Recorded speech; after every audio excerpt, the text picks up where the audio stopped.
Welcome back muli mga kaibigan sa bagong muling mga balita na ating mapapakinggan at mapapanood dito sa channel ng Bayan, ang Bayang Pinas. Dito, ating matutunghayan ang mga bagay na nangyayari sa ating bansa, partikular na umano sa loob na mismo ng gobyerno at lalong-lalo na dito sa kasalukuyang administrasyon. Ngunit bago ang lahat, kung bago ka pa lamang sa ating channel ay siguraduhin mong ikaw ay mag-subscribe, pindutin ang notification bell at syempre piliin na rin ang all upang lagi kang maging updated sa mga balitang bago, totoo at walang bias. Syempre mga kaibigan at kung mga ating mga solid viewers naman dyan ay maraming salamat naman po sa inyong walang sawang pagsuporta. At huwag din pong kalimutang magpakita ng suporta sa ating channel sa pamamagitan ng pag-like at pag-share sa ating mga videos. At syempre mga kaibigan, kung meron ka naman pong hinaing at opinyon, ang ating comment section ay bukas para sa inyong mga opinyon at mga hinaing at kung ano po ang nais nyong sabihin sa ating mga gobyerno upang mabasa na ito. Heto na nga mga kaibigan, atin nang panoorin at pakinggan ang balitang ito.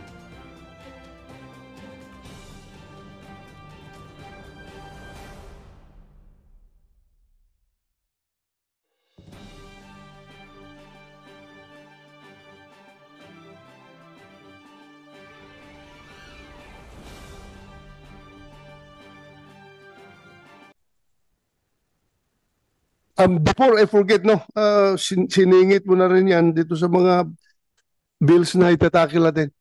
Yung DIDM, yung sitwasyon ni Colonel Grijaldo, nagreklamo yung asawa. We are always talking about welfare ng mga tao natin. Nakakulong na yung asawa niya, pinutulan pa daw ninyo ng sweldo. Sino bang taga DP? Upo ka dito. DP. Ano bang polisiya ninyo tungkol dyan? Bakit pinutulan ng sweldo si Grijaldo? Gamitin mo yung microphone. Sir, si Colonel Grijaldo, sir. Ano ka sa DP? Division Chief, sir. Ng? Policies, Plans, and Program Division. So you represent DP and the Chief PNP as far as the Grijaldo case is concerned? Am I right? Sige, sagutin mo lang yung mga tanong ko. Sige, anong sasabi mo? Colonel Grijaldo, sir, is considered allowpay, sir. Allowpay. Automatic leave of absence without pay, sir. Why? Na-contempt siya, sir, so hindi siya makapagtrabaho. And I don't know, sir, kung may order na rin siya, sir, as allowpay. Hindi ba nyo titingnan na double whammy yan on the part of Grijaldo? Sobrang injustice na yan sa kanya. He's suffering from injustice sa pagkakulong niya ngayon for telling the truth. Dapat ang PNP, you should be proud of him for standing for what is right and for standing for the truth. Dapat i-consider yung bayani yung si Colonel Grijaldo dahil hindi siya nagpapatinag eh. Sinasabi niya katotohanan. Kahit na i-contempt niyo ako ilang beses dito, kahit na ikulong niyo ako ng ilang beses, basta yan ang katotohanan, panindigan ko yan. Dapat, he deserves your applause. Kayong PNP, tinayo niya yung bandera ng institusyon ng PNP na kami ay ganito. Hindi kami natatakot kahit sino mga congressman kayo dyan na mag-intimidate sa akin. Basta katotohanan lang ako. Bakit ginanon ninyo yung tao ninyo? Isn't it very double injustice on his part? Na wala na makain yung pamilya niya dahil pinutulan nyo ng sweldo? Hindi naman niya, he did not violate any law. To tell you frankly. Ay interpret na ninyo yung batas to the detriment of your people? Ganun ba yun? You should interpret your policies to the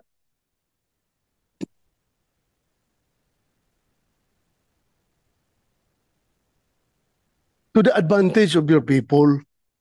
Tingnan mo, you should be liberal enough to interpret your own policies. Hindi yung porki nakakulong, i-apply ka agad yung no work, no pay, i-apply ka agad ninyo yung, ano ba yung policy natin dyan pag nakakulong?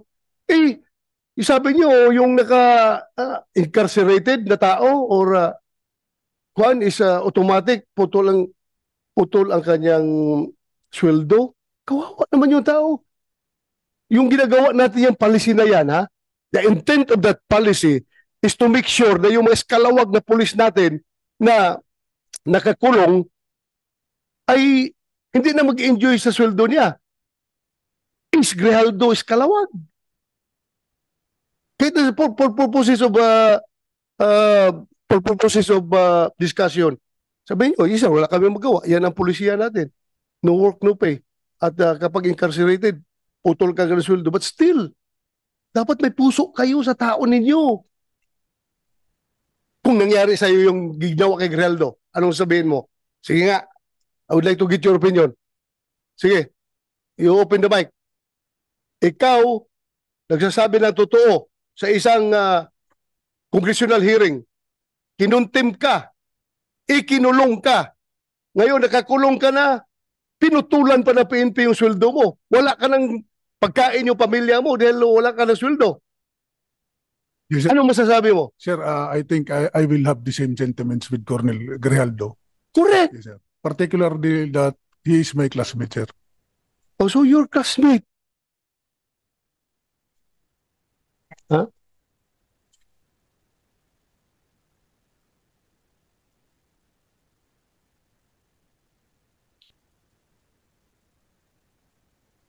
Oh, alam mo, kayo dapat dapat manindigan kayo para sa tao ninyo. Not even the House of Representatives, not even the Senate could force you to do injustice to your people. That is double injustice. Ang ginagawa niyo. Tumayo kayo. Ano lang sabihin ng mga patrolman ninyo ngayon sa baba? Ganito na lang among PNP, walang bayag. Kinakawawa na nga kami. Kinakawawa pa kami ng sariling ahensya namin. Kapaka-heartless naman ninyo kapag ganun. So, classmate mo si Grijaldo. So, ano ngayon? Hindi kayo naawa.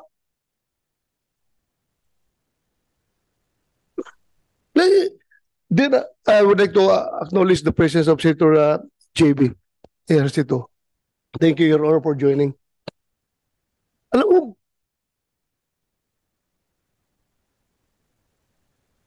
that is why I required the Chief PNP to be here.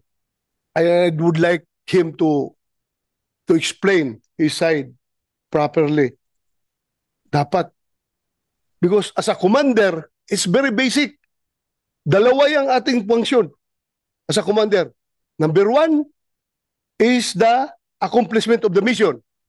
And number two is the welfare of our men. Dalawa yan. Magkatabi yan. Accomplishment of the mission, welfare of our men. Anong welfare ang ginawa niyo kay Grijaldo?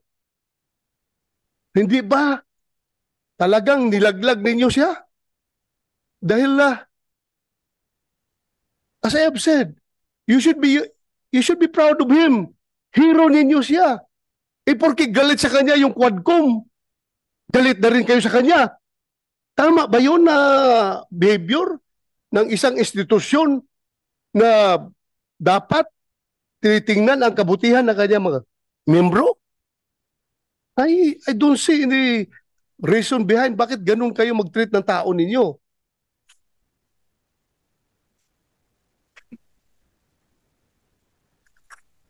Yes. Can we get your opinion? Your Honor, with respect to the actions of the House of Representatives, unfortunately, that's beyond the jurisdiction, Your Honor, of the Internal Affairs. We don't have an active. That meron kayong control doon sa Quadcom. Wala kayong control, but you have control to your own policies sa pag-apply niyo sa tao niyo, sa polisiyan niyo.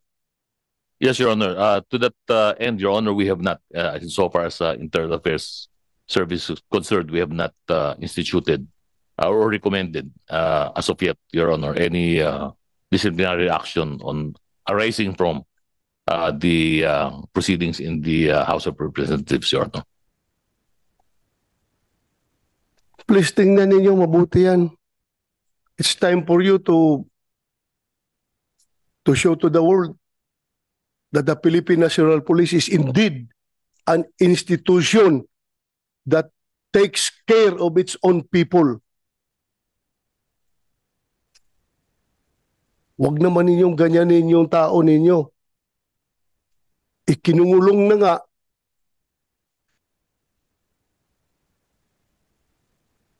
Sobrang injustice na na-experience niya ngayon, putulan pa niyo ng sweldo. Paano ang pamilya niya? Paano yung pag-aaral ng pamilya niya? Paano yung pagkain nila pang araw-araw? Wala na siyang sweldo. Okay lang sa akin yun kung iskalawag yung tao. Kung ninja cup yung tao, go ahead. You punish him. Pero for standing for the truth, for doing what is right, and for not giving in to the intimidations na ginagawa sa kanya ng Quadcom. Kayo rin, sasakay rin kayo sa Quadcom na pati sweldo niya, puputulin ninyo. You should be liberal enough to interpret your own policy to your people. Kayo ba sa armed forces? Ganun din kayo? Kapag ang tao ninyo ay nakulong, na-contempt, puputulan rin yun na sweldo?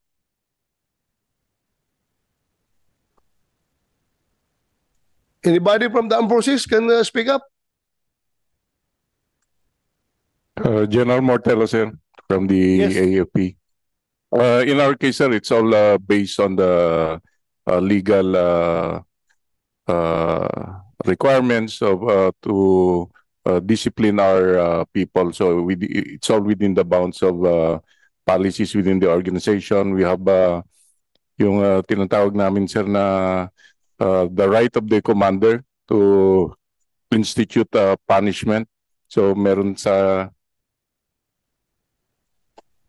the AW 105, sir. So any commander, even down to the smallest unit, can impose punishments based on the to institute discipline within the organization. So hindi basta-basta. Meaning, the commander still has the discretion. Yes, sir. Yeah. Discretion, yan ang pinaka-magic word yan. Discretion mo yan, being the commander. Nakita mo yung sitwasyon ng tao mo. May discretion ka. Di ba? Yes, sir. Alam natin, paglaban natin mga tao natin. May mga tao tayo na hinaharas ng mga politiko doon sa baba.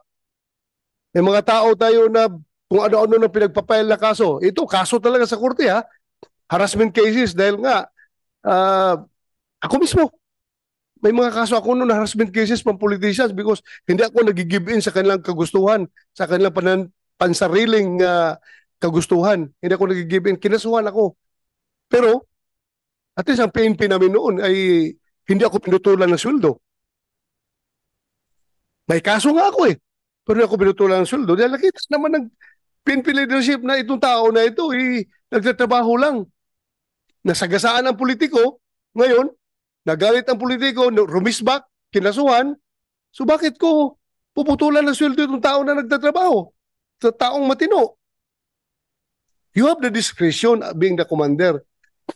And your discretion, using your discretion, you should consider always accomplishment of the mission and welfare of your men.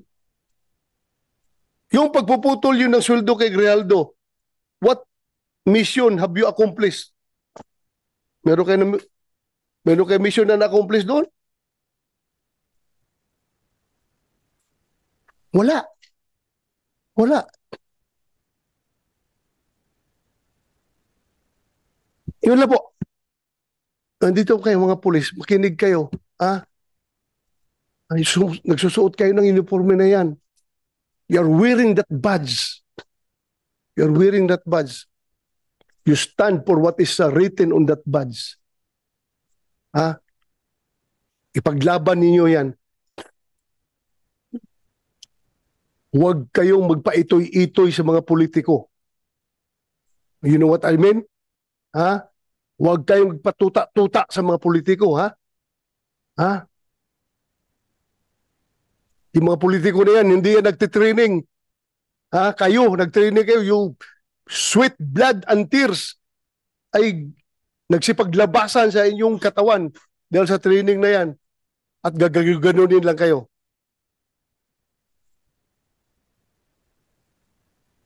Paglaban ninyo, tauhan ninyo. My God, if I were the Chief PNP at this time, I don't know. Pag ginaganon yung tao ko, I can never sleep soundly at night kapag mayroong injustice na ginagawa sa aking tauhan. More so, the injustice is coming from my own institution itself.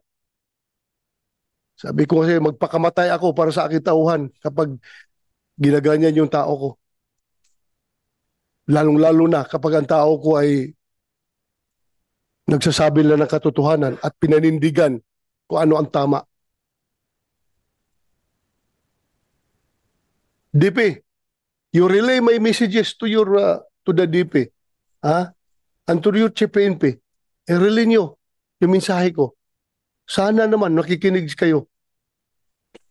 Hindi ko kayo pwedeng diktahan on what to do because that is already overreach on my part. May sarili kayong chain of command.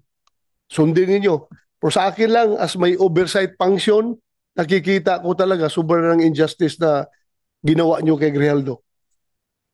Paglaban niyo yung tauhan niyo. Lalong-lalo na classmate mo yun. Sobra ang nangyari sa kanya. Eh anong sabihin ngayon ng ibang mga opisyal ninyo? Ibang mga tauhan ninyo?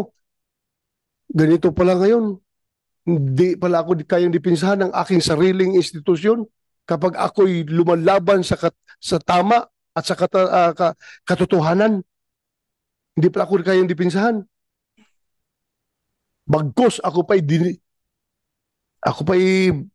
pinutulan ng sweldo. Ano makakain ng pamilya ko kapag ganun? Makonsensya naman kayo. What happened to Grijaldo may happen to you. O hindi mangyari sa inyo yan. At kapag ganun kayo ka-weak as an institution, I don't know what will happen to the PNP. Lumaban kayo. Labanan ninyo yung tama. Huwag kayong magpa-kuhan dyan. Yes. Sir, I would like to inform the Honorable Senator that the PNP is apolitical po, sir. With regards to Colonel Grijaldo po, sir, it may po meron mga reasons kung bakit yung sinasabi niyo po, sir, na naputulan siya ng sahod. It may be the resource person, si Colonel Uliciano. Hindi po niya alam yun, sir, Your Honor. So, baka may mga reason naman po, sir. Alam ko reason, no work, no pay. Yun nga, but what I'm telling you is about the welfare of your men, that you should be liberal enough in implementing your own policies. Tingnan nyo kabutihan ng tao. Because hindi ka forever, Kenneth, Regional Director, may chance rin na mangyari sa iyo yan. At kung pag nangyari sa iyo yan, what will you feel? Yung injustice. I am not telling you to PNP to be political. We're not talking about politics here. We're talking about the welfare of your people. We're talking about your institution. There's no political behind my statement. What is behind my statement is yung aking pagiging pulis. Kasama niyo ako. Hindi ako outsider ng PNP. And I love the PNP. Hindi. Yung pinanggalingan ng mga pinagsasabi ko, hindi. Dahil nasa kabilang bakod kami ng politics. Wala. At akin dito, kung ano yung uniforme na sinusuot ninyo at willing kayo na mamatay sa uniforme na yan, yun ang aking sinasama ng loob, Kenneth. Huwag ka magsabi ng political. This is not all about politics. This is all about the PNP as an institution na you should look out for the welfare of your people. Yun ang kinasama ng loob ko. Sir. Go ahead. Sir, kami nga po ay nagpapasalamat dahil kasama niyo po kasama namin po kayo, sir, as the former chief PNP. However, ang sinasabi ko po, sir, baka naman itong si Colonel Ulicanio, hindi niya alam yung underlying circumstances kung meron pang dahilan kung bakit po naputulan ng sahod si Colonel Grijaldo. Yun lang po, sir. Then inform us kung ano. Huwag tayong ilatag natin ang baraha. Ilatag natin ang baraha kung bakit talaga ninyo ginanon yung tao. Tanungin natin. Yes, sir. Did he violate the law? Meron ba siya binayulit na batas? Yung pagka-contempt niya, kasalanan ba niya yun? Kasalanan ba niya? I'm sure all of you were watching the proceedings. Kasalanan niya kung ipagtayo niya yung katotohanan? Panindigan niya yung katotohanan? You want to say something? Yes, sir. Based on our policy, sir, yung allowpay po kasi, sir, once hindi siya makapag-perform, katulad nung nakulong, sir, so he will be issued orders as allowpay, sir. Then, corresponding to that, yung salary niya, sir, talagang puputulin din based on the... Wala akong question dyan. Alam ko may mga policy na ganyan. What I am telling you about is how you interpret your policies. Maawa naman kayo sa tao ninyo. Yun lang sa akin. Welfare of your men. Yun lang sa akin. I hope you get me right. I hope. Hindi ko sinasabi na pag walang tapon niyo yung mga policy ninyo dahil ginawa yan, may rason yan. At ang rason yan, I should be clear to you. Bakit dating ginawa yan? Kasi yung mga eskalawag na pulis na patuloy pa rin na nagtatanggap ng sweldo kahit may mga kaso, yan, ginawa natin yan. Pero in the case of Grijaldo, dapat sabi ko nga sa inyo, dapat marunong kayo mag-interpret your own policy to your advantage. Kayo, advantage ninyo sa inyo. Huwag naman na ganunin yung tao ninyo. So, yeah, you want to say something? Yes, sir. Sir, we will submit ASAP, sir, yung documents regarding Colonel Grijaldo, sir, to your office. And we will also inform yung office concerned, Your Honor. Thank you po. Thank you. Salamat. You want to say something, Senator JB? Please, you have the floor, Your Honor. Good morning, magandang umaga. I'm just here to listen to tackle the different measures up for the agenda this morning. Pero siguro pasalamatan ko lang, narinig ko kasi kanina yung na bring up yung issue sa Marilaki. Nagpasalamat na ako sa HPG, sa PNP, sa Region 4, sa Provincial Director din, sa suporta kahapon nung nagkaroon tayo ng Make Marilaki Safe Ride Again. Kasi nga, nabanggit niyo, Mr. Che, kanina, that Marilaki has become a very notorious place. Dati, enjoy na enjoy tayo dyan. Maganda ang lugar, no? Magandang kalye, magandang Sierra Madre, magandang tanawin, maraming kapihan, maraming restaurant. Kaya lang, medyo dahil sa ilang pasaway ng mga riders, nasisira po ang lugar, no? Ako kasi I'm advocating Philippine Motorcycle Tourism. Papasalamat daw kay Chairman Sen. Bato de la Rosa also for joining us in once in a while sa rides. Sayang po kasi yung hindi lang po yung safety pero yung economic benefits ng Marilaki. It's now the #1 tourist destination of Rizal, no? Napakarami ang nakikinabang diyan, local economy na bubuhay. Kaya lang naapektuhan ko Mr. Chair, ako mga 3 years na akong hindi umaakyat dyan dahil nga nakakatakot, no? Dahil yung isang kasamahan namin na damay, namatay siya, na binangga lang siya ng isang irresponsibleng rider. So, papasalamat ako.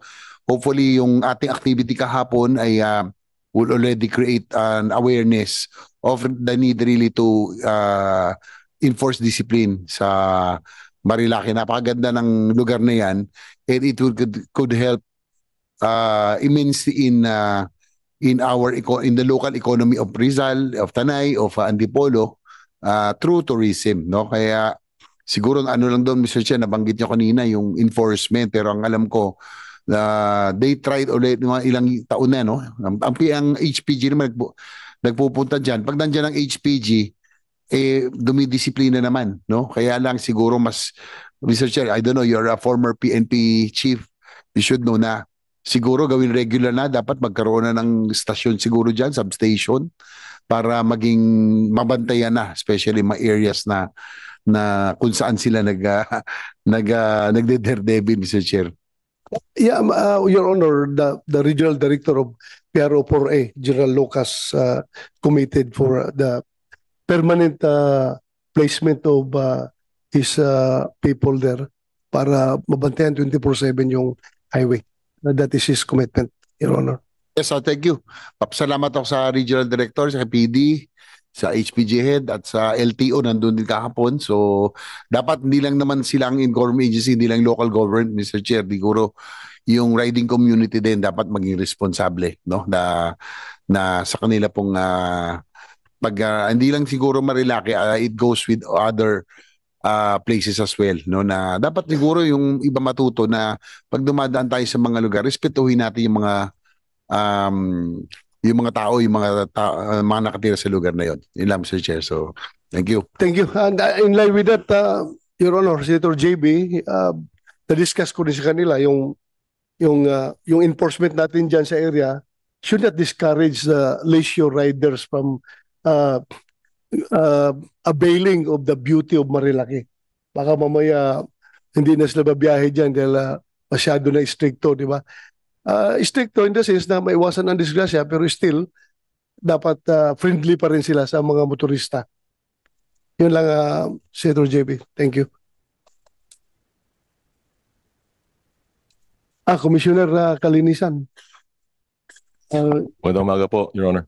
Thank you for coming.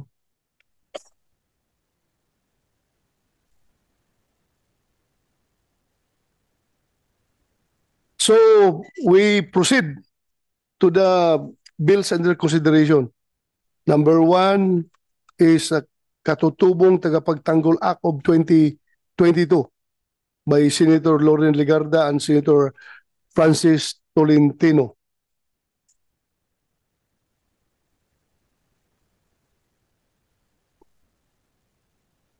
This is all about the 1987 Constitution mandating the promotion and protection of indigenous cultural communities or indigenous people, IPs, within the framework of national unity and development. Despite this mandate, ICCs or IPs face exclusion and discrimination in recruitment programs of the Philippine Military Academy and Philippine National Police Academy due to cultural differences. And to uphold human dignity and reduce cultural inequities, the bill proposes a proportionate recruitment share for ICCs or IPs in PMA and PNPA, ensuring equal access to opportunities in national service.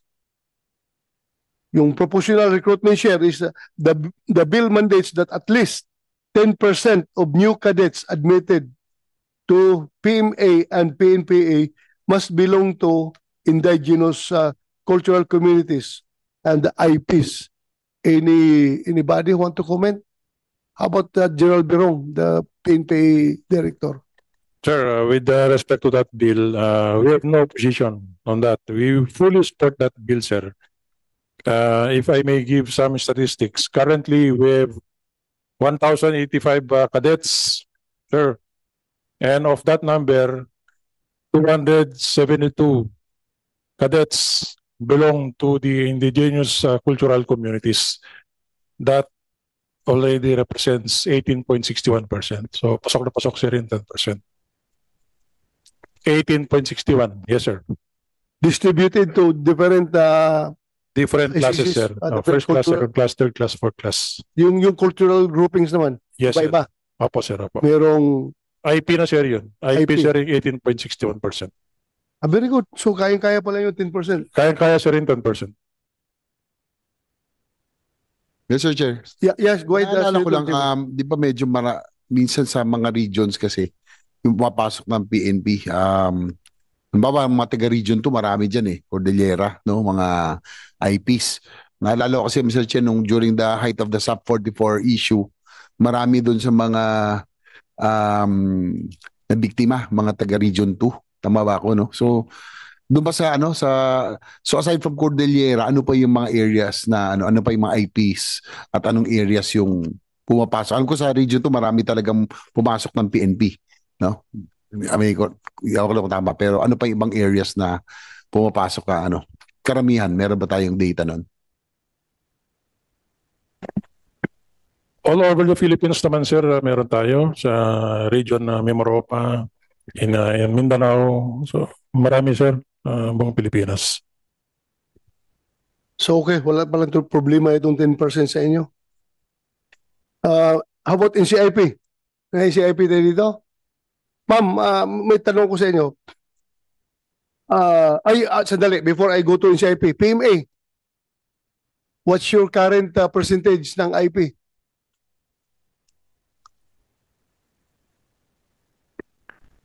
Sir, good morning. Right now, sir, wala. We can give you the data, sir. Pero right now, sir, we have a percentage. Right now, for the whole AFP, it's 3.97%, sir. As of now, across the different services, kasama din yung technical and administrative core namin. But we have a policy, sir, currently 5% ang i-allocate namin. That was triggered by yung IPRA law natin, sir. So starting 2013, we've been following that percentage in the recruitment of our, yes, sir. And there were times, sir, na sobra din yung sir. Because like PMA, it's really open, sir, regardless from what region you come from, as long as you meet the requirements. Okay, thank you. But the bill specifically states PMA and PNPA. Yes, sir. May data kayo sa PMA? We'll get the exact data, sir. But for the 10%, sir, because this will affect the previous policy namin, which is 5%, it's subject for study, sir, by the armed forces. So we'll appropriately give our inputs on this 10%, sir. Okay, please give your inputs pagkatapos ito, pag-aralan ninyo. About NCIP, ma'am, are there provisions in the bill that align with the Indigenous Peoples' Right Act or RA 8371 to ensure consistency in protecting the rights of ICCs/IPs? Do we have enough qualified ICCs, IPs to apply with the PMA and PNPA, or do you have proposals on how we can boost the recruitment of PMA and PNPA in our ICCs, IPs? You can react, ma'am. Go ahead. Good morning, Your Honor, Mr. Chair, and the honorable members of the committee and everyone po. For the NCIP, Your Honors, we are in full support of the proposed legislation, specifically Senate Bill numbers 1249 and 1586. The Commission deeply appreciates inviting the NCIP in this hearing and giving us the opportunity to express our support in the proposed measures seeking to establish at least 10% admission rate for members of the ICC's IPs in PNPA and PMA. These measures will give equal opportunity for members of ICC's IPs to be admitted to and render services to the country as members of the PNPA and PMA. Your Honors, upon perusal of the Senate bills, we view that the proposed measures are aligned with the Indigenous Peoples' Rights Act, and we recommend that the two bills be consolidated, Your Honors, and that we be also be made part of the TWG or a committee, if there should be any, to be created for the drafting also of the implementing rules and regulations of the proposed measure, should these bills be promulgated, Your Honors. This is to ensure that in the crafting of the IRR, that the qualifications and disqualifications as well as other requirements with respect to our ICC's IPs be duly ensured and that their rights are protected, Your Honors. Thank you. Thank you, ma'am, for that input. Maraming salamat. So, mukhang wala tayong problema dyan, no? Walang opposition. Any opposing positions patungkol dito? Mukhang wala, no? So, let's proceed to Magna Carta of the PNP. Akala ko nag-alisa na kayo. Isa lang yung nagpaalam, ha? Tapos lahat kayo nag-alisan, ha? Isa lang nagpaalam. Sige. Dalawa pala, dalawa. Magna Carta of the PNP. DILG, PNP, NAPOLCOM, the proposed bill basically proposed to amend or repeal the provisions of RA 6975 relative to the PNP and RA 8551. May we know your position on this proposed measure? Do you think it is time for the PNP to have their own Magna Carta? Can we hear from NAPOLCOM? We will submit a position paper here, Your Honor. However, we are supportive of revisiting 6975 and 8551. Masyado na kung luma yung batas na yan, Chief. Yeah. I think you're more than aware, sir, being the former Chief PNP. Marami na kung kailangan na reforms dyan. Making it more civilian in nature, making it more specialized.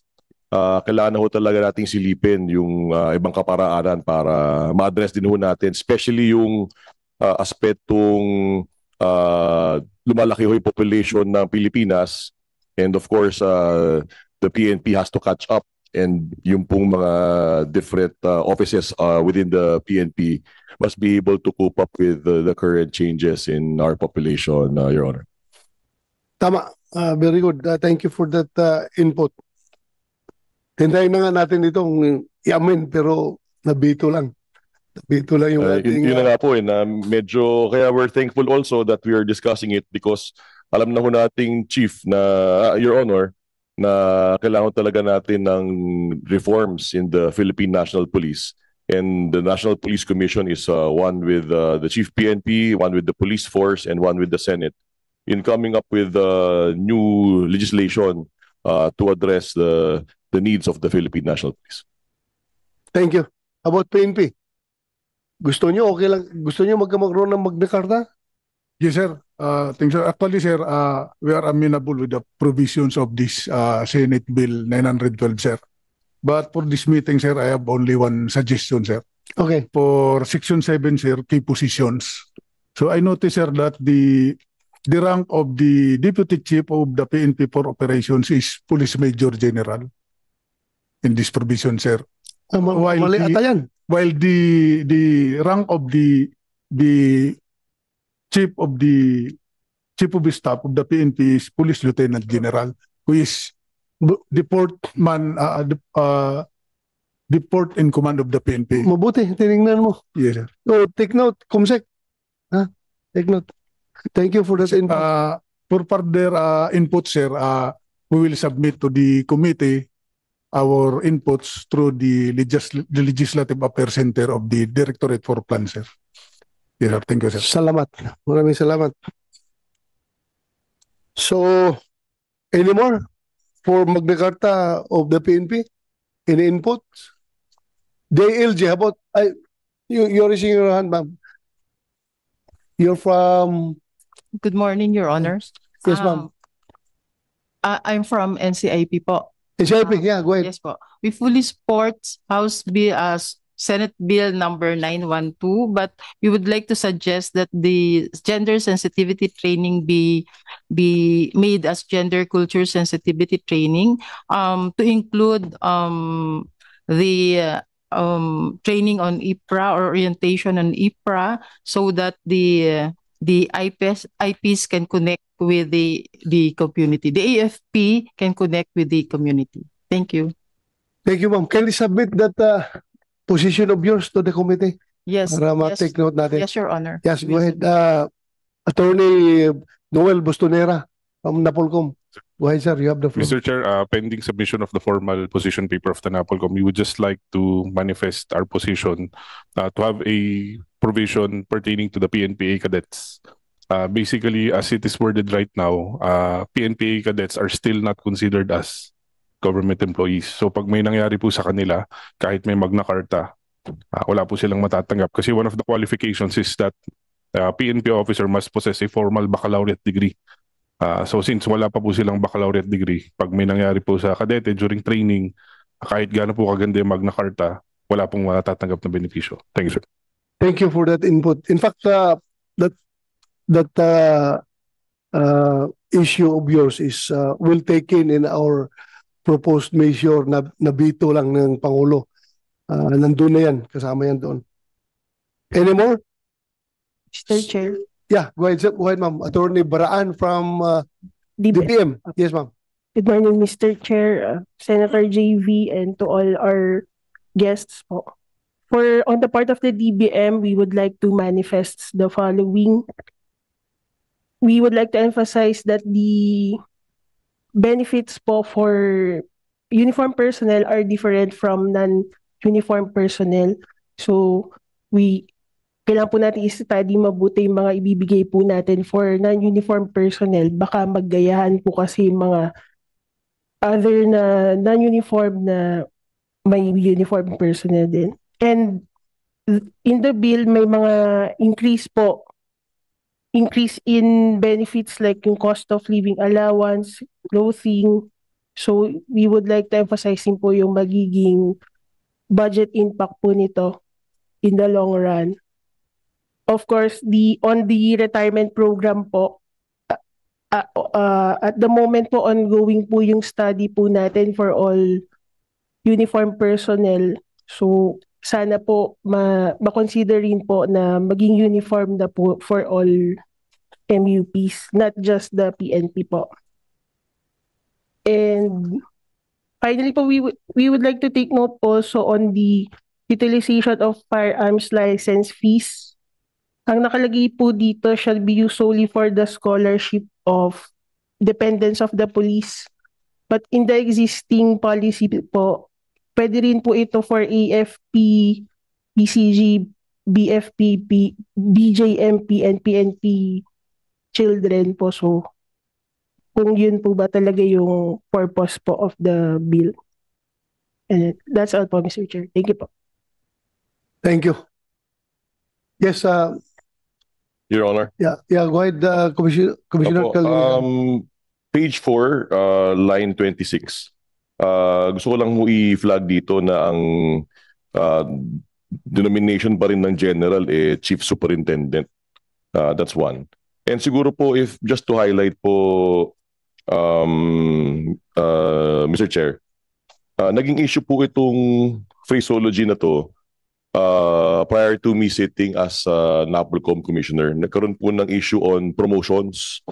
Na-delay yung mga promotion, sir, ng ilang PNP generals kasi sinasabi nung nakaraang nasa NAPOLCOM na commissioner, wala naman sa batas na may mga ganitong klaseng general.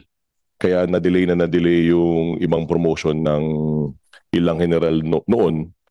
Siguro may isang taon naka-embargo yung promotional folders nung iba. So baka po to give elbow room, sir, to the PNP, baka maganda rin po na, kasi yung phraseology dito, sir,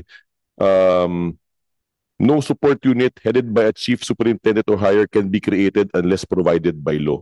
Since nagsimula yung PNP noong 1991 until ngayon, nag-morph na po yung PNP at marami na kong NSUs na na-create. Yung mga cybercrime na-create na ho yan, pero wala talagang batas na na-form. In fact, general yung hepe ho niyaan. Baka po may elbow room yung Chief PNP to create such national support units to be vetted by NAPOLCOM. Baka kasi mahirapan na po, Your Honor, kung lahat po ng creation ng NSUs dumaan pa po sa Congress, Your Honor. Baka po magka-issue uli sa promotions ng ating mga kapulisan. Correct. In fact, that could have been cured doon sa vetoed bill natin. Yes, Your Honor. Thank you. Any more? About Magna Carta of the PNP? So let's, go ahead, ma'am. Yeah, you have the floor.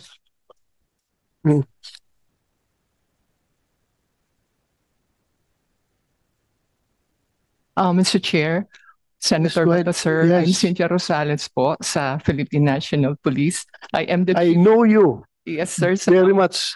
Salamat po, sir. Go ahead, go ahead. Nagpunta po ako sa office niyo. Yes. Ako po yung chief ng mga NUP. I would like to personally manifest my statement po regarding doon sa particular section on the morale and welfare po on the non-uniform personnel, no? The 12,184 non-uniform personnel of the Philippine National Police would like at this early would like to thank the sponsor as well as you, Senator Bato de la Rosa, sir, on Senate Bill 912, which is this one. I'm already in my 40 years in the service. Actually, Mr. Chair, retiring na po ako next week, no? In particular and in government as a whole. This is the first bill that clearly outlines the benefit, the growth, and development of the non-uniform personnel of the PNP. Would like to mention particularly po yung provisions sa Chapter 2, which focuses on general benefits, particularly the retirement program. I know it has something to do with the GSIS as well as the DBM, but that is something we really love to hear, and we would like to, we welcome that because po, Mr. Senator, in the previous discussion po during the Senate hearing po ni Senator Revilla, ito po yung mga usapin na ang sabi po ni civil service na sana naman yung mga government employees just like the police, meron ding 1-year salary grade pay na retirement po para sa kanya. And this one, meron po kasing nakapaloob doon. Okay? Well, I also would like to mention here po yung collected PNP firearms kasi po dati-rati po kasi yan nakakahati po ang alam ko ang AFP, but there is a particular provision there that is exclusively for a scholarship program benefiting the dependents of police personnel. If approved, this would clearly provide significant advantages po ng PNP personnel. Also, Mr. Chair, yung PNP po, yung meron po kasi diyang about human resource development po ng mga NUP na maganda po para sa amin. Nagkaroon po ng particular section at provision po doon sa proposed bill Senate 912. And Mr. Chair, I would like also to manifest na sana po magkaroon din po ng provision ng comprehensive social benefit program. In fact, ito po kasi executive order na to, ang binibigay lang po dito ay ang mga kapulisan. Ngayon po, nagkaroon na po ng position paper, ang PNP, signed by the chief and officially endorsed by Secretary of the DILG. Let us remember, Mr. Chair, that NUP are also clearly intended to deliver administrative services. They too face risks and dangers in line with their work, especially those assigned in combat areas. While they may not be serving as combatants, they also deserve to be granted benefits in the form of hazard pay and inclusion in the comprehensive social benefit program. Kasi po ito ay sa mga kapulisan lang po. Doon po kasi sa sagot ng, meron po kasi letter po ang aming Chief PNP, naka-address. Meron po kasi doon sa MOA, hindi po na-specify kung ano po yung PNP personnel. PNP personnel kasama po kasi ang mga NUP doon. So hindi po naging maliwanag yan. PNP personnel killed in a legitimate police operation by reason of his or her function. Kasama po kami mga NUP. Remember, Mr. Chair, meron po tayong mga NUP sa police station na 7,439 NUP. Nasa police station po sila. Nung pong magkaroon ng SID sa Marawi, may mga NUP po tayong tinamaan. Okay? So, ang stand po doon ng ating secretary, the coverage of CSBP should be liberally applied in favor of NUP also. So, sa ngayon ba, dito sa proposed bill, wala? Wala po, sir. Na-mention lang po yung hazard pay, but sana po magkaroon din po ng provision na makasama po, ma-extend po yung CSBP sa mga non-uniform personnel po. Correct. I definitely agree with you. Dahil marami tayong instances na in UP, pumunta doon sa regional headquarters, nakasakay sa patrol car ng police, Opo. inambos ng NPA yung patrol car, Yes, sir. pati yung in UP tinamaan. Yes, Di sir. ba? So, bakit mo i-deny Ye- sa kanila yung benefits Yes, sir. na yan? Dalawang letters na po yan. Officially endorsed po yan ni Secretary Anyo as well as Secretary Abalos po. Hindi po kasi na maging maliwanag ang memorandum of agreement po doon. Kaya po ngayon ay minumungkahi ko na po na maisama kami doon. Can you submit your position Yes, Mr. paper Chair. sa Secretariat Opo. para makuha natin? Opo, Mr. Consider natin lahat yan. Okay. Mr. Chair, lastly, although the bill will still face a long and challenging battle ahead, particularly concerning the funding requirements that need to be provided by both the government and the GSIS, we sincerely hope that this significant piece of legislation will be prioritized and passed on. Magandang umaga po, Mr. Chair. Thank you, Mr. Chair. Thank you, ma'am. I am sure all the NUPs are very happy with your leadership. And sayang na, 1 week ka na lang, ano? Next week na. Sinong papalit sa'yo? Wala pa. It has to be appointed by the Chief PNP or Secretary of the ALG. Siya mag-appoint kung sino magiging NUP President. Okay. Association. So not through election yan pala. By appointment. Okay. Thank you. Thank you, Ma'am Cynthia Rosales. Thank you for your service. Advance. Thank you.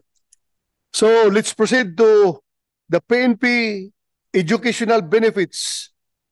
May I ask the ALG or the PNP, can you spread into the records the current support programs and interventions provided by the PNP for the families of personnel killed or permanently incapacitated in the line of duty? Colonel Oliquino, you want to answer? Yes, sir. At present, sir, we have, based on Republic Act 6963, sir, this act grants special financial assistance and benefits to the family or beneficiary of any police or military personnel or fireman killed or permanently incapacitated while in the performance of his duty or by reason of his office or position and for other purposes. So under this law, sir, so the PNP provides educational assistance to the dependents of the deceased personnel. And mayroon din tayo, sir, NAPOLCOM Resolution number 94-047, yung regarding NAPOLCOM Scholarship Program, sir. And number 3, sir, yung ating revised PNP Comprehensive Educational Assistance Program. Okay yan lahat ngayon, i-implement niyo yan. Yes, sir. Implemented po ito, sir. Again, ano yung matanggap ng namatay sa enkwentro na pulis? Yung mga anak niya? Benefits, sir, yung educational assistance from NAPOLCOM, sir. Then, NAPOLCOM? Yes, sir. Sa PNP, wala? Meron, sir, dito tayo sa PNP Comprehensive Educational Assistance Program. Paano yan? Covered elementary, high school, hanggang college? Yes, sir. Meron, sir, na covered siya ng from elementary. How about yung sa NAPOLCOM? Gano'n din ang coverage? Hanggang makatapos ang kolehiyo yung mga bata? Yes, sir. Mr. Chair, from kindergarten until college, for kindergarten, it's 10,000 pesos per school year. Grades 1 to 6, 18,000 per school year. Grades 7 to 12, 24,000 per school year. For vocational, it's 18,000 per semester. And for college, it's 30,000 per semester. Thank you. Thank you, Attorney. Ito, for the NAPOLCOM, what mechanisms will be in place to monitor the progress of beneficiaries and ensure they receive uninterrupted support until the complete secondary education? Yes, sir. On the part of the National Police Commission, we have 3 new members of the NBank. One of the first priorities they mandated for us to do is to have a review of existing policies. So, kasama po yan sa pag-uusapan namin ngayong linggo, yung pong pagbawas ng requirements ng kailangan for scholarship benefits at saka po pag-streamline ng proseso. We would also like to point out, Mr. Chair, that it is our suggestion that in the proposed bill, isama po natin as beneficiary yung mga asawa. Kasi nangyayari din po na may mga nagiging byuda po or byudo na gustong magpatuloy ng pag-aaral, pero dahil hindi po sila covered sa batas, ang nasa batas lang po is all surviving children. So wala po silang provision. Although meron pong CSBP na pwede magbigay ng scholarship benefit sa kanila, mas maganda po sana kung may sa batas natin, Mr. Chair. Thank you for that recommendation. Isama natin yan. Kumsek, please take note. DBM, what will be the estimated annual cost of funding these educational benefits, and is there a sustainable budget allocation plan? Or will there be provisions for automatic funding, will increases to accommodate inflation and rising education costs? Go ahead, you have the floor. Good afternoon, Mr. Chair. For this bill po, we kindly take note po that currently, ang funding source po for the scholarship program ng children ay yung currently treated po siya as trust receipts sourced from police fees po. So, under Section 3 po of the bill, it also proposes to include annual appropriations.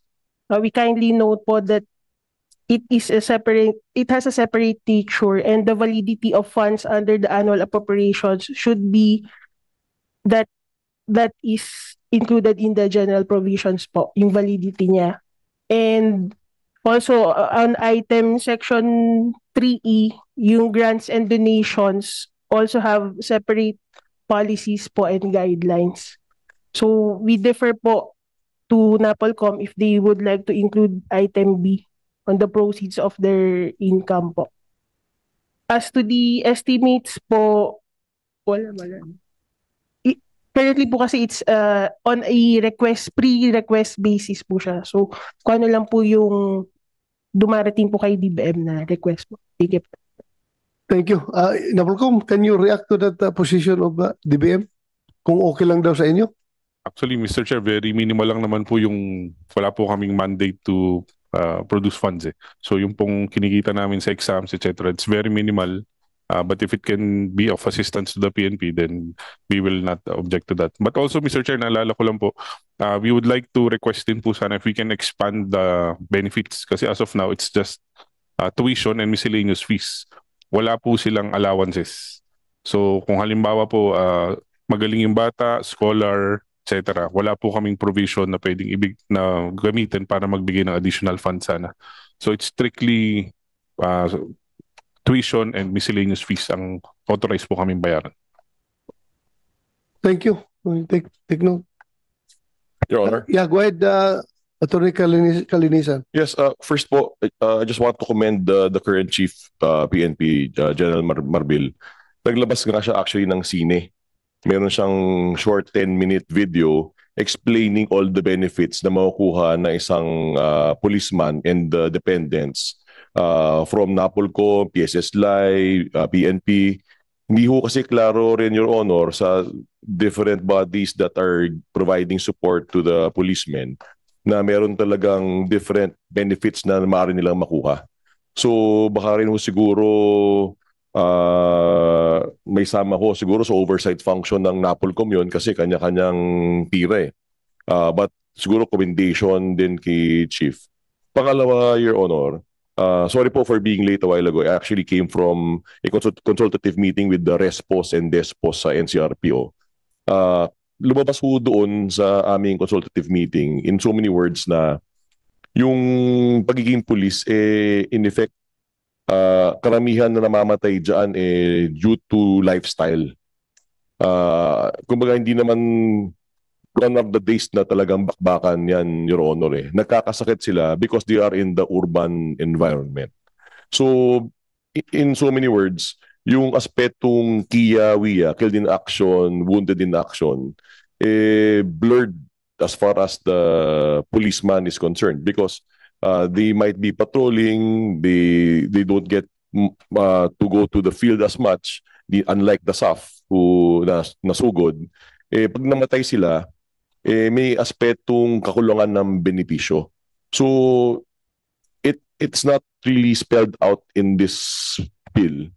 Pero baka po ma-revisit natin siya in the sense na parang NUPs, they might be casualties of an incident while performing their functions, or maybe a police captain or a respo is in his desk writing, atakihin siya sa puso.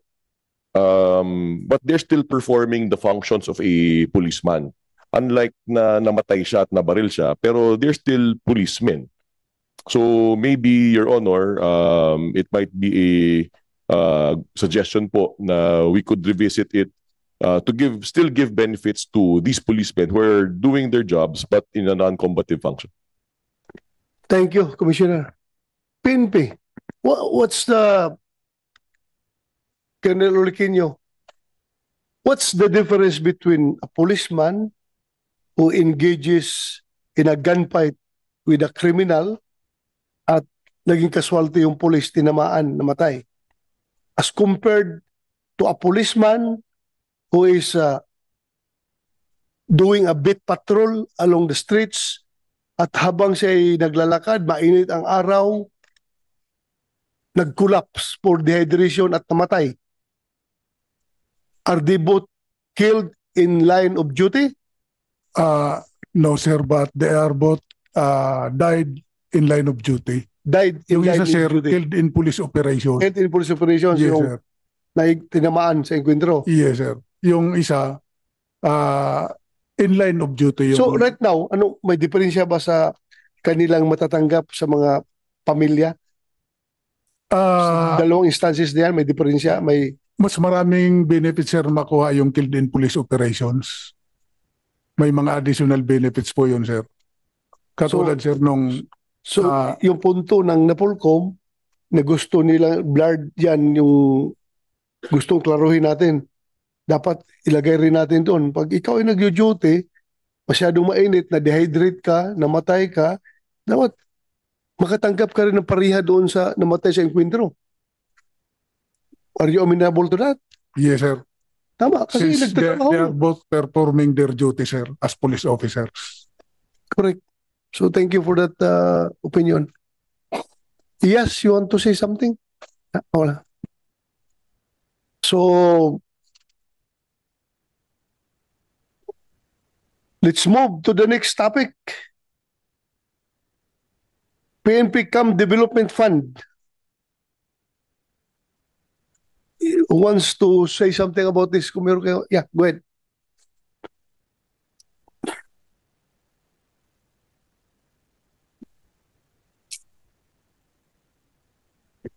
Good afternoon, sir. Police Colonel Calyao from the Directorate for Logistics, sir. Yeah, you have the floor. Good afternoon, sir. So, with your permission, sir, I would like to read the message from the PNP, sir, particularly from the Directorate for Logistics. On behalf of the Philippine National Police, the PNP Directorate for Logistics would like to express its sincerest gratitude to this esteemed body for convening this joint public hearing to deliberate upon Senate Bill number 307, otherwise known as the PNP Camp Development Fund Act. The PNP extends its profound appreciation to the distinguished members of this committee for their sponsorship of this important piece of legislation and for the opportunity to contribute in this significant discussion. The improvements delineated within this bill will significantly augment the PNP's logistical and operational capacity, enabling the delivery of high-quality training, enhancing operational efficiency, and securing the welfare of its personnel. The proposed modernization initiative, which include the construction of advanced training centers, health and wellness facilities, and the installation of modern security systems such as CCTV surveillance and state-of-the-art communication networks, will substantially elevate the PNP's logistical and operational effectiveness. This development will not elevate the PNP's logistical and only enhance the morale and productivity of our uniformed personnel, but will also grant them with essential tools and resources needed to perform the duties with greater dedication and professionalism. The passage of Senate Bill number 307 will contribute significantly to ensuring the PNP remains fully prepared to confront both domestic and international security challenges by securing a long-term and stable funding source. This bill will ensure that the PNP's infrastructure needs will no longer be dependent on ad hoc allocations, but rather on sustained and forward-looking plan. This legislation represents a sound investment in the future of the PNP and the continued security and prosperity of our nation. In relation thereto, Senate Bill number 307 marks a pivotal step forward, fortifying the Philippine National Police ability to serve and protect its people with enhanced efficiency and effectiveness. The PNP extends its deepest appreciation to this honorable committee by sponsoring this bill and for its unwavering commitment to advancing the capability of our law enforcement agencies. And we express our unwavering support for this essential piece of legislation and trust that its prompt enactment will significantly advance public safety and security. Once again, the PNP extends its sincerest gratitude to the committee for its leadership on this important matter. We look forward to further engaging in meaningful discussion on this vital issue, sir. And as to the inputs and comments pertaining to Senate Bill number 307, sir, we will be submitting officially our input, sir. Actually po, meron na po kaming na-prepare po, sir. It will be transmitted officially before the committee, sir. Thank you. Meron kayong inisyo na memorandum, policy on the formulation of the Camp Master Development Plan. What is the status of the institutionalization of CMDP? Have you established a comprehensive and detailed plan for the development, management, and maintenance of the PNP camps? Yes po, sir. Just ito pong particular memorandum circular natin, sir, pertaining to the Camp Master Development Plan, sir, was issued last 2023 pa po, sir. And actually po, sir, all our PNP camps are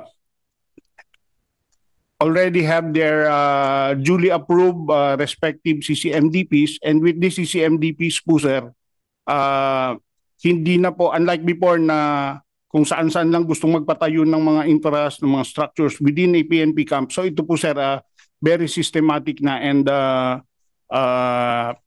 well-designed po yung ating mga development plan na isinasagawa sa ating mga different PNP camps, sir. And sino nagbabantay niyan? Yung engineering service? Nagmumonitor niyan? Yes po, sir. And along with this, sir, yung pong ating mga PNP camps, sir, meron po silang duly designated camp administrator, sir, that see to it na yung pong duly approved CCMDP nila, yung kanilang Camp Master Development Plan is being implemented properly, sir, based dun po sa approved plan nila, sir. Thank you. How about yung titling natin sa mga real properties ng PNP? Tapos na ba lahat? Title na lahat? Meron pa rin po, sir, ongoing pa rin po, sir, kasi may mga stages po tayo ng mga pinagdadaanan. But so far, sir, this past 2 years po, sir, we were able to increase the processing of our titling of real estate property, sir. Kuha nyo yan. Huwag nyo pabayaan yan dahil yes, marami na tayong kampo na sa pag-reorganize, yung nagkaroon ng palisino na iisa na lang ang Provincial Mobile Group ng province. Yes, sir. Ngayon, formerly 2 or 3. Yes. So, nag-reconsolidate yung positioning ng trupa, naiwan yung 2 kampo, wala ng tao. Yes. Ngayon, pinasukan ng mga ISF, sir. Anong term yan? Huwag natin tawag squatter. Informal settlers. Informal settlers pala. Informal yes, settlers, pumasok doon. Yes, sir. Ngayon, mahirapan na tayo magpaalis. Opo, sir. So, follow-upin ninyo yan. Yes, sir. We are doing it, sir. Thank you. How many projects under the Camp Master Development Plan are subsumed under the budget of the DPWH under the tatag ng infrastruktura para sa kapayapaan at seguridad projects. And what are these projects?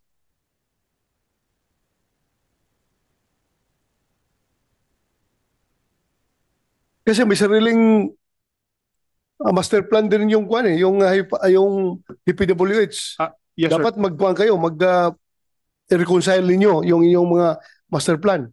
Yes, sir. As to the number of the DPWH and PNP TCAS program, sir, hindi ko lang po, sir, nadala yung data ko, sir. But rest assured po, sir, that this TCAS program being implemented by the DPWH, particularly in our different PNP camps, sir, is duly approved by the CCMDP, sir. So ito po, sir, ay nakalatag na po dun sa CCMDP kung saan yung rightful place or authorized place that this infrastructure project are being constructed or implemented, sir.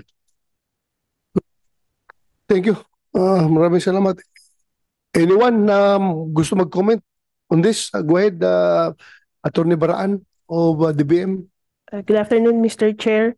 Regarding this bill po, we take note of Section 2, which has an earmarking of 5 billion pesos po for the next 4 years. So, let's kindly consider po yung fiscal position po natin and of course the policy of the economic managers regarding earmarking po. And then under Section 5, it also states that the appropriations shall be effective until fully spent. So if the funding of the same will be sourced from the JA, we have the specific validity of funds po for the annual JA. So, hindi rin po pwede itong until fully spent. Thank you po, Mr. Chair. Correct. You have a point there. 5 years lang ang inyong ibibigay. Hindi yung until fully spent. Mr. Chair, the funding for the purpose may be sourced from the JA, but the same shall be subject to the usual budget process and the existing budgeting rules and regulations po. Okay. Opo, as mentioned po kanina, nabibigay naman po siya annually sa JA under the TCAS program ng DPWH and also under the DILG budget po, yung capacity enhancement program po nila. Thank you po. Okay, thank you for that input. Yeah, go ahead, Commissioner Kalinisan. Your Honor, this is actually a good proposal from Senator Cayetano. Pero baka po pwedeng maging mas liberal tayo to define the word camp. Kasi po, as you would know, Your Honor, lalo-lalo na sa mga malalayong lugar, si Tawi-Tawi. Ito po, this is my second month as commissioner. In my first month, ako po pumunta agad sa mga malalayong lugar. Kita natin doon na sa mga stasyon, which is not a camp, o kaya yung mga NSUs like si Regional Mobile Force Battalion area, hindi po naman kampo yun eh. Pero yung pong living conditions, yung kanilang barracks, yung po kanilang comfort rooms, hindi po kagandahan.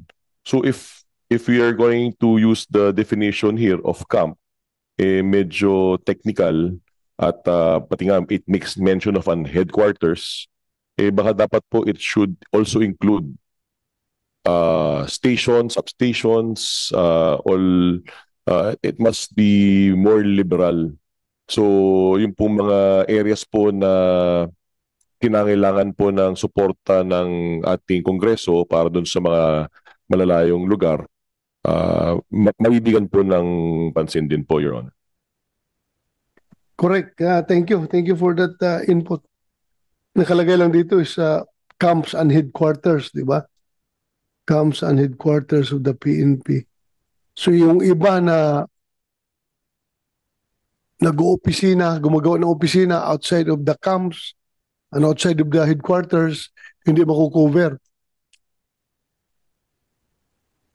Tama. But anyway, we will form a technical working committee. Paano natin ito correctly define yung coverage ng camps. Thank you for that, Commissioner.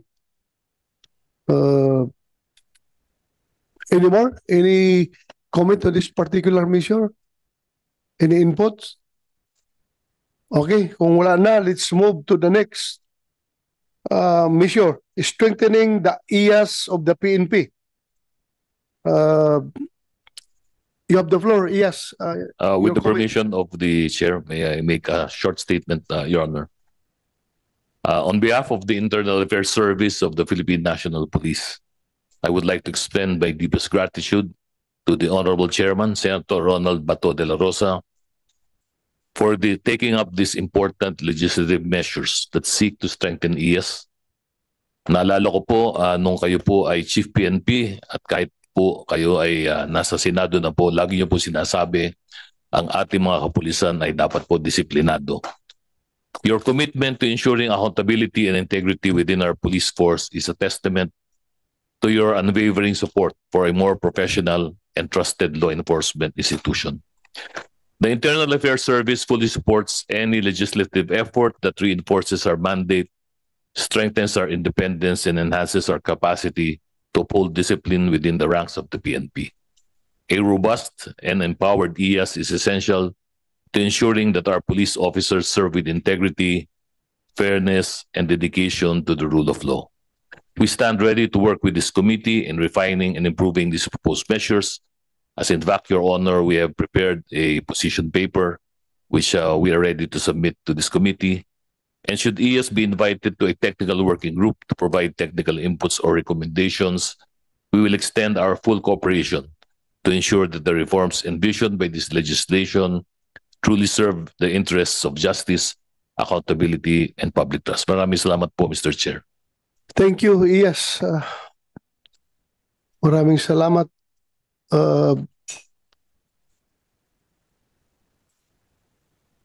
IAS, PNP or NAPOLCOM, there have been attempts in the past to improve the governing laws concerning the IAS of the PNP. The last attempt we did is our vetoed PNP Organizational Reform Act. May we know if the PNP and NAPOLCOM are pushing now to reorganize and amend the law concerning IAS? Meron ba kayong plano dyan, PNP? If Your Honor, please. Yeah, go ahead. You know, Your Honor, we always defer to the discretion and wisdom of Congress. Since the institution of IAS arose from a legislative measure, we also will defer insofar as any amendment to the Internal Affairs Service to Congress as well, Your Honor. Thank you, Your Honor. Thank you, IAS. Again, to IAS, on the monitoring of cases, I understand during the last discussion that a lot of reforms have been implemented, including your integrated crime management system program, which was funded by more or less 35 million. What resources and personnel will be required to effectively implement the expanded investigative and disciplinary powers of IAS? How does IAS plan to streamline the disciplinary processes to meet the strict guidelines set for complaints and case resolutions? What safeguards are in place to ensure fairness in IAS investigations and protect the rights of accused police officers? Thank you, Mr. Chair, for the questions. Yung una po yung katanungan, ang unang-una po siguro ang pangangailangan po ng Internal Affairs Service para po mapaigting yung aming trabaho ay yung pong personnel. Sapagkat sa ngayon po, naintindihan ko naman po si Chief PNP Romel Marbil na lahat po ng ating kapulisan kulang po ang tropa talaga, Mr. Chair. At kami naman kumukuha lamang po doon sa ating manpower din. So talaga siguro po number one po dyan kung madagdagan po yung ating PNP personnel, baka mas marami po kaming makuha dito po sa Internal Affairs Service. Pangalawa po, siyempre po amin po tatanggapin kung ano man pong pinansyal na tulong para po sa aming mga unit sapagkat siyempre po kulang din po yung aming mga logistics, mga pangailangan at ready naman po kami tumutulong naman po si Chief PNP Marbil para po madagdagan po yung aming pangangailangan. Yung po naman po, Mr. Chair, sa katanungan ninyo, tungkol po doon sa pagpatas po ba, paano natin pasisigurado na patas. Yun naman pong ginawa na rules of procedure po ng Internal Affairs. Kami po ay nagtatrabaho kasama po ng NAPOLCOM para po mapabilis, mabago, at lalo pong paigtingin yung tinatawag po na due process. Alam niyo po, marami po tayong kapulisan na kuminsan po, hindi ko naman po linalahat, pero kuminsan po napapailan ng po ng kaso dahil harassment naman po. At doon naman po sa ating procedure, Mr. Chair, you can be assured that we observe due process. Importante po yun. Na hindi lang po isang panig ang madinig natin, madinig din po natin ang panig ng ating mga kapulisan. At yun naman po, Mr. Chair, on your third question with respect to the CMIS, yung aming pong integrated database, ayun po nga ay aming palalakasin pa po. At kami po ngayon nagtatrabaho with NAPOLCOM para po usap po kami, mag-reconcile po kami ng mga datos sapagkat alam niyo naman po nung you were also former Chief PNP, hindi lang naman po IAS ang nag-imbestiga at nagkakaroon ng kaso. Kasama din po namin ang NAPOLCOM dyan po sa area na yan. So we work closely po ngayon with the leadership of SILG Remulla as well as si Viseo Bernabe and together with Commissioner Kalinisan para po ayusin po yung ating mga internal processes po at mapaigting pa po. Yung gusto niyo po naman na Chief PNP, dati po sinasabi ng Chief PNP po kayo yung disiplina po sa ating hanay. So maraming salamat po, Mr. Chair. Thank you. Ang problema nakikita namin na kulang palagi ang tao ang IAS. Nagreklamo yung IAS na kulas lang tao kaya hindi gaano mabilis yung lang investigasyon. Pilit natin yung in-address noon pero mayroong rason noon yung ibang pulis na hindi magpa-assign sa IAS dahil hindi sila nakukonsider sa walang TO position ba. Hindi sila nakonsider for promotion. So sabi na bakit ako pupunta dyan na yung career ko magiging stagnant. Just like the PNPA noon, di ba? Mayroong ayaw magpa-assign sa PNPA dahil nga hindi kasama sa considerations. How about ngayon? Yung mga nasa IAS, may mga TO na ba sila? TO position? Mr. Chair, meron naman pong TO position. Yun naman po ay nanggagaling din po sa mga patakaran inilatag ng NAPOLCOM. Pero siyempre po kulang po, kaya hindi po nagiging, kumbaga, inviting yung pong internal affairs para makakuha po ng pagagaling ng mga tao. So, siguro po, maganda po yun. Kasama po yun sa aming position paper, Mr. Chair, and we are ready to submit it to the committee, Mr. Chair. Thank you po. Alam mo, may iniisip ko pa ako dyan para ganado magpa-assign sa IAS yung pulis at ganadong talagang bumangga sa mga sindikatong pulis pagdating sa investigasyon. Kagaya kung meron tayong instructor duty pay, dinadagdag natin sa mga nagtuturo sa mga training units natin at saka PNPA, meron din tayong mga flying duty pay o flight. Ano yung sa piloto natin sa PNP?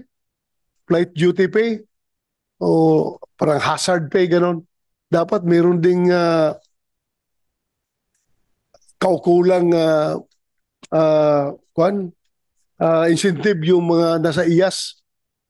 Ano bang gawin natin yan? IAS duty pay or parang ganon para ganahan sila magpa-assign dyan, di ba?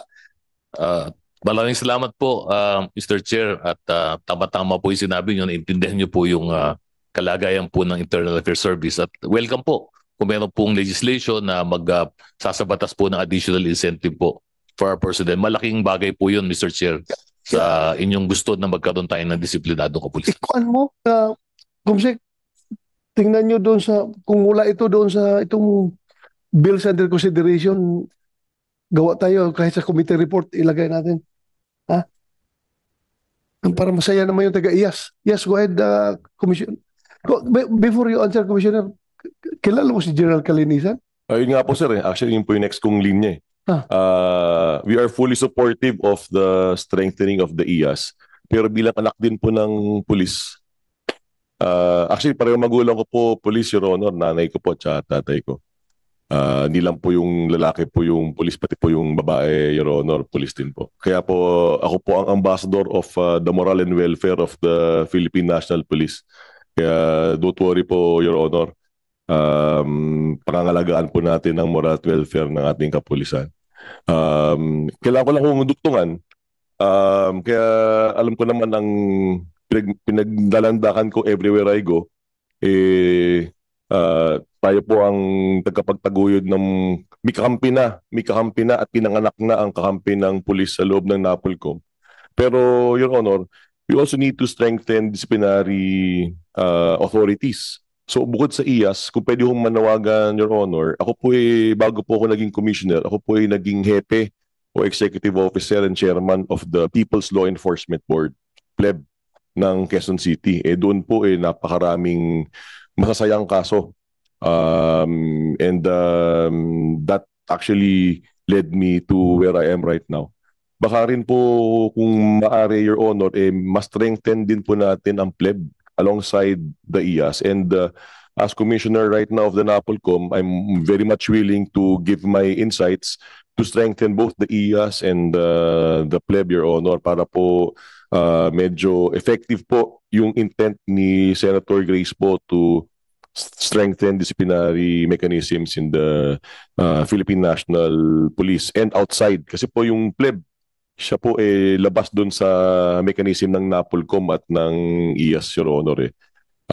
Pero again, with the reassurance of this commission, the NAPOLCOM and this commissioner, that we are promoting the welfare and morale of the Philippine National Police. Yeah, thank you. Thank you. Anyway, for the sake of discussion, no, yung minsan kami sa police noon, para bang feel namin ang dami ng disciplinary authority ng nagko-cover sa police. Meron na yung unit commanders, meron na yung NAPOLCOM, meron na yung IAS, meron pang PLEB. So sa dami-dami, para bang hindi kaya ito too many cooks spoil the broth? Yun amin lang, for the sake of discussion. Sa dami nakikialam sa disciplinary authority ng PNP, bakit hanggang ngayon ang dami pa ring iskalawag na pulis na gumagawa ng kalukuhan? I don't know how are we going to attack this situation. Are we going to make one single disciplinary authority na napakalakas, or itong nakakalat ng mga disciplinary authorities ay palalakasin natin lahat-lahat? Or ako, being a retired chief PNP, confused pa rin ako kung ano magiging approach natin dito, kung saan tayo mag-capitalize. Dahil nga sa dami ng nagdisiplina sa police, ang dami pa rin unlike the Armed Forces of the Philippines, isa lang yung disciplinary authority nila. Yung chain of command lang, yung kanilang commander lang ang disiplina. Pero look, yung disiplina nila napakalakas. So dito sa atin, sa PNP, ang daming nakikialam sa disiplina, yun pa rin. I don't know. Siguro very in-depth study. Pag-aralan natin ng gusto kung paano ito nangyari. Kasi maraming factors talaga nag-apekto sa sitwasyon ng police. I hope you don't get me wrong. I'm just for the sake of discussion. No, Your Honor. Oh, yeah, thank you. Any more on this particular topic, particular measure? So, kung wala nang input, we move to the next is the amendments to the anti-hazing bill. Any comment? Inputs? Ma'am, go ahead. From the Department of Justice, Attorney Natalo.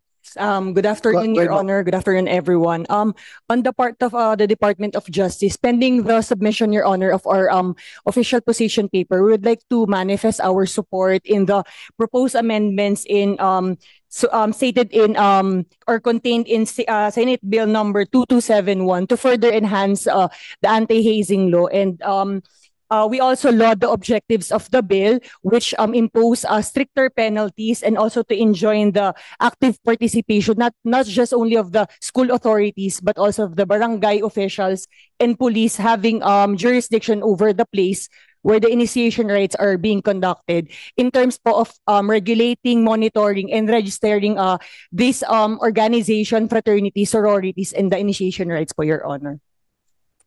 So ito lang, iklaro ko lang ito, no? One of the amendments of the proposed bill is to make the fraternities, sororities, and other organizations solidarily liable for hazing-related deaths or injuries, imposing a 20 million pesos fine, covering litigation fees, and automatically revoking their SEC registration.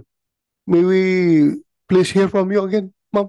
Yes, Your Honor, we fully support this provision because this kind of penalty or a provision which is imposed as stiffer liability po on the not just on those present during the initiation rites but also to the entire fraternity sorority organization because it is their may accountability po sila on the rites being performed by their members, so it makes them solidarily liable for the death or the injuries caused to the victim and their families, and also to shoulder the litigation expenses considering na ngayon po pabata na po ng pabata yung nagiging biktima ng ating hazing or initiation rates. Yeah, sa tingin ko rin malaking bagay ito dahil nga pag yung mga opisyalis ng fraternity lang, ng mga the elders ay yung mas mga reasonable at saka medyo emotionally stable yun. Unlike yung mga bata na mapabayaan doon na nagiinuman pa bago mag-conduct ng ceremonies nila, mga anong tawag yan? Rituals. Yung mga rituals, so dyan nangyari talaga yung hindi kanais-nais. So kung magiging liable sila, solidarily liable, mukhang magbantay rin sila doon na wala mangyari masama. So this will turn out good, no, for for everyone. So salamat for that input, Attorney. Ched, DILG, may Ched dito. Ma'am, the proposed bill now provides stricter registration requirements in that fraternities, sororities, and organizations must register under oath with both school authorities and barangays before conducting any activities, including recruitment. Bukod doon, organizations must also register with local police stations. Otherwise, non-compliance is presumed as involvement in illegal activities. Any comment, ma'am, from Ched? Mr. Chair? Yes. We support the Senate bill and the provision, in this particular provision, because the commission is actually has a zero tolerance policy for this. And in particular, Mr. Chair, we would like to further strengthen, and this registration would mean that the school authorities would be liable as to the conduct of the initiations done by these organizations, fraternities, and sororities. So that's the position. And further, we would like to highlight our particular concern and comments on Section 5 as to the monitoring of the schools and the barangays, as well as the requirement for faculty advisors as advisors for all the organizations, which would include all students, whether at the moment or in the future, recruitment, and also the strict submission of database of our registered organization. Related to this, we laud the provision in Section 8, which establishes the trust fund from the fees or the fines collected from non-compliant higher education institutions on the conduct of orientation and information campaign regarding the participation and the conduct in itself of hazing and initiations of this particular fraternities, sororities, and organizations. So these position we will submit later and further details to the committee as we work again for that zero death or casualties from initiations or hazings under the guise of initiations. So that's it, Mr. Chair. Thank you. Thank you, ma'am. Maganda talaga pag nagkakaisa tayo dito, lahat ng ahensya ng gobyerno ay willing to give their fair share, lalong-lalo na, hindi lang sa crafting of this law, kundi pati sa implementation of the law, siguro ko baka maiwasan na itong untoward incidents, mga hazing na ito. Liga ng mga barangay, meron tayo dito? Liga ng mga barangay. Umsek, wala. Medyo sagkagulo ng skin. Okay. Pinadala yung representative lang na observer lang. Okay, thank you. So let's proceed to DOJ again. The proposed measure includes requirements for the registration of school-based and community-based organizations with the local police station that has jurisdiction over their locality, which will be included in a national database of fraternities and sororities membership nationwide. May we know your opinion on this, specifically on how we can further improve the provision insofar as access to, utilization, and confidentiality of the information is concerned? Thank you. Your Honor, yes, we support this provision in the requirement to register, not just only in the barangay having jurisdiction where the initiation rites are being conducted, but also to the police station. Because, Your Honor, based on the past incidents, yung initiation rites, no, or yung hazing activities, it is conducted in secrecy. So pag may nangyari po untoward incidents like serious physical injuries or death, walang nakakaalam kung hindi sila lang. So in this case, whatever happens, wag naman nga po sana would result in death.